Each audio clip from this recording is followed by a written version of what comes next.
வணக்கம் மக்களே. இன்றைக்கு ஒரு அருமையான காணொளி தான். என்னென்னு பார்த்தீங்களா, கடலைப்பருப்பு அதில் வச்சு அதை வச்சு கடலைப்பருப்பு இறால் வடை செய்ய போகிறோம். இங்கே ரோட்டில் மற்றது வண்டில் கடை பீச் வழியை விற்கிற மாதிரி இறால் வடை தான் ட்ரை பண்ண போகிறோம். வளமையாக எங்களோட வீட்டில் கடலைப்பருப்பு வாங்கி ஒரு 2-3 கிலோன்னு வச்சுட்டு கொஞ்சமாக போட்டு அந்த சின்ன வடை சுடுறோம். நாங்கள் நைட்டில் ஒரு 2-3 மணித்தியால் ஊறினாலே கடலைப்பருப்புக்கு ஓகே, வடை சுடுறதுக்கு ஓகேயா இருக்கும். பச்சை மிளகா வெங்காயம் போட்டாச்சு, வடையை சுட்டாச்சு, அப்படி தான் சுடுறாங்க. ஆனால் இன்றைக்கு உங்களுக்காக நான் இறால் வடை செய்து காட்ட போகிறேன். வாங்க எப்படி செய்கிறதுன்ட்டு பார்ப்போம். கடலைப்பருப்புக்கு நாங்கள் 3 விதமாக அரைச்சிருக்கிறோம். எப்படியேண்டா, முழுசாக கொஞ்சமும் நறுவல் துருவலா கொஞ்சம் நல்லா அரைச்சது கொஞ்சம் அப்படி போட்டு அரைச்சிருக்கிறோம். இதில் பார்த்தீங்கன்னா வெங்காயம், சின்ன வெங்காயமும் பெரிய வெங்காயமும் சேர்த்து சின்ன நான் நறுக்கி வச்சிருக்கிறோம். அதோட பச்சை மிளகா, கறிவேப்பிலை இருக்குது. இது பெருஞ்சீரகம், கட்டத்தூள், உப்பு, இறால் இவ்வளவு தான் நாங்கள் இப்போ மிக்ஸ் பண்ணி போட்டு இறால் வடைக்கு தேவையாக ரெடி பண்ண போகிறோம். வாங்க. இப்போ நாங்கள் கடலைப்பருப்புக்குள்ளே உப்பு போட போகிறோம். ஃபஸ்ட்டு உப்புலேருந்து ஸ்டார்ட் பண்ணுவோம். பிறகு பெருஞ்சீரகம், பிறகு கட்டத்தூள். கொஞ்சம் உரைப்பாக செய்கிறதால கொஞ்சம் கட்டத்தூள் கூட போட்டிருக்கேன். அதாவது 4 மிளகாய் தான் எடுத்துறான். இப்போ எடுத்து வச்ச மிளகாய் எல்லா வெங்காயம் இதுகள் எல்லாத்தையுமே கொட்டுவோம். கொட்டி ஒரு பிரட்டல் பிரட்டுவோம்.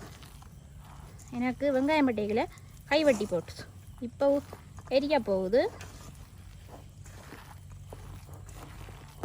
நான் காலி பீச்சில் பார்த்துருந்தேன். இந்த தட்டை வடையை தட்டி இந்த கடலைப்பருப்பு வடையை தட்டி ஒரு வேளை டீஹைட்ரேட் பண்ணுறீனமா இல்லாட்டி வைக்கணுமா தெரிய இல்லை, காய வச்சிருந்தவை ஒரு பெட்டியில் வச்சிருக்கிறேன்.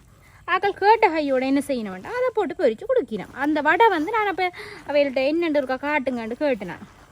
என்னடா காஞ்ச வடையை தூக்கி திருப்பி ஒரு எண்ணெய்க்கில் போட்டு பொரிச்சு கொடுக்கணுமேண்டு கேட்க, அது காஞ்ச வடையண்டா சிங்களத்தால் சொல்லிக்கிறேன். அப்போ எனக்கு அதில் என்னென்ன அவையிலோட அந்த ரெசிபியாகவே சொல்லையும் விரும்பினம் இல்லை, அப்போ கேட்கவும் விருப்பம் இல்லை. நான் வந்துட்டேன். அப்போ தட்டி காய வைக்கணுமோ இல்லாட்டி டீஹைட்ரேட் பண்ணுறீங்கன்னு தான் நினைக்கிறேன். கடற்கரையில் இந்த தட்டை வடை இறால் வடையல் பெரிய ஒரு பிஸ்னஸ் தானே. எங்களுக்கு பார்க்க தான் அது ஒரு ஸ்மால் பிஸ்னஸ் மாதிரி தெரியும், ஆனால் அது ஒரு பெரிய பிஸ்னஸ். இப்போ வடிவாக குழச்சாச்சு. நல்ல சின்ன வெங்காயம் போட்டிருக்குறேன், அந்த மாதிரி இருக்க போகுது.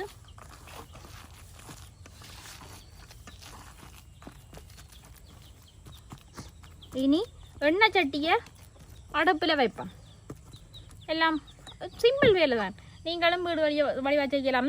பெரிய கடையில் போய் டக்குன்னு காசை கொடுத்து வாங்காமல் பின்னேரம் வழியை சாப்பிடணுமெண்டா கடலைப்பருப்பு வடையை செய்து சாப்பிடலாம். ஆனால் எனக்கு கடலைப்பருப்பு வடையை விட பீச் கடலைப்பருப்பு வடை பிடிக்கும். கடையில் விற்கிற கடலைப்பருப்பு வடை பிடிக்காது, உளுந்தோட தான் பிடிக்கும். இப்போ நாங்கள் புளியும் உப்பும் விட்டு செத்தல் மிளகாய் ஊற வச்சிருக்கிறோம். ஏனண்டா பெரிய வெங்காயமும் இருக்குது, அந்த ரோட்டுக்கடை ஸ்டைல் அந்த ஃப்ளேவர் அதே ஃபீல் இருக்கணும்ன்றதுக்காக மிளகாயும் பொரிக்க போகிறோம். இப்போ நாங்கள் இறாலுக்கு மஞ்சளும் உப்பும் போட்டு பிரட்டி வச்சிருக்கிறோம். இப்படி உருண்டை பிடிச்சி இப்படி தட்டிட்டு இறாலை வச்சு இப்படி இறால் தலை இல்லாதால நாங்கள் 2 வைக்கிறோம். இப்படி இறாலை வச்சுட்டு திருப்பியும் இப்படி இப்படி இப்படி இப்படி தட்டினீங்களா இப்படி நீட்டாக வந்துடும். இதை இப்படி இப்படி நாங்கள் சைடில் வைக்கலாம். ஏனண்டா ஒரு இதாக போட்டு எடுக்கலாம் மண்டபடியாக. இப்போ நான் முழு வடையும் தட்டி எடுத்துட்டேன், கொஞ்சம் வச்சிருக்கிறேன்.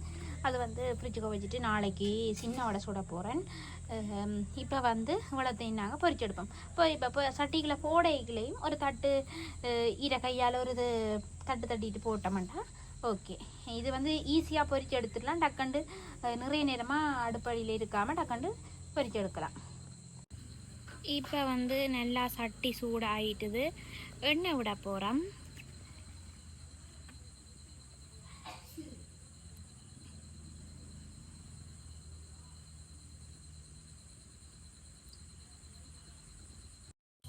இப்போ நாங்கள் வடையை போடுவோம்.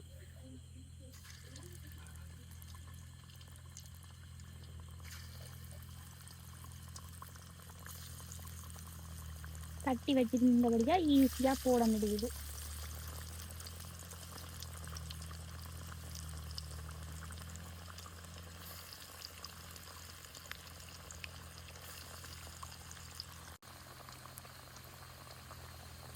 பச்சை மிளகா விழுந்து தனியாக மேலே வருது.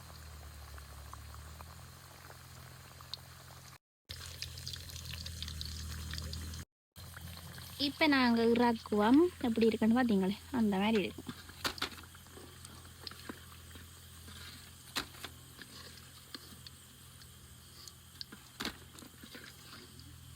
சும்மா இறால் வாசம் சும்மா தூக்குது.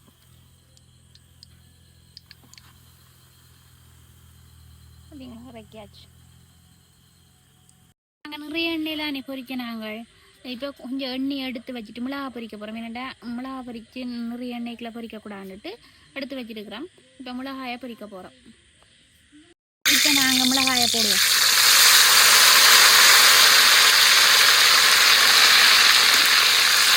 உப்பு புளியும் விட்டு வச்சுருக்கோம். அப்போ தான் டேஸ்ட்டாக இருக்கும். நீங்களும் ட்ரை பண்ணி பாருங்கள்.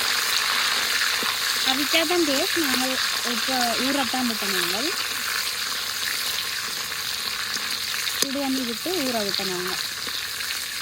அந்த கோயில் வழி எல்லாம் அந்த பொரிக்க மிளகாய் இப்படி தான் பயன்படுது. இந்த டெக்னிக் தான் பயன்படுத்துங்க.